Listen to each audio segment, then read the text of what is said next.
আসসালামু আলাইকুম রহমতুল্লাহি আবরাকাতুহ। বাংলাদেশ জাতীয় মসজিদ বাইতুল মোকাররম, আলহামদুলিল্লাহ এসে খুবই ভালো লাগতেছে। এবং কি আমার কাছে মনে হয় সবাই আসবেন, এসে দেখে যাবেন, কেননা প্রতিনিয়ত অনেক মানুষ আসে এখানে, হাজার হাজার মানুষ আসে এখানে দেখতে, ঘুরতে আসে।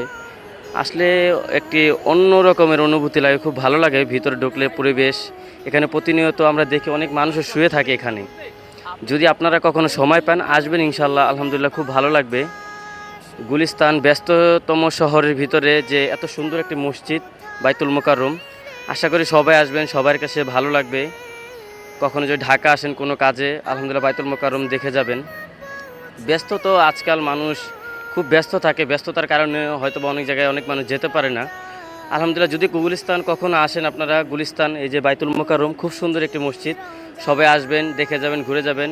বিশেষ করে আমাদের যেই বাংলাদেশের টাকা 10 টাকার নোটের ভিতরে এটা দেখা যায়। আলহামদুলিল্লাহ খুবই সুন্দর, খুবই চমৎকার। সবাই আসবেন, দেখে যাবেন, ঘুরে যাবেন।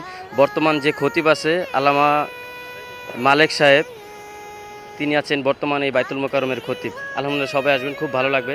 সবার কাছে ধন্যবাদ। আসসালামু আলাইকুম রহমতুল্লাহি ওয়া বারাকাতুহু।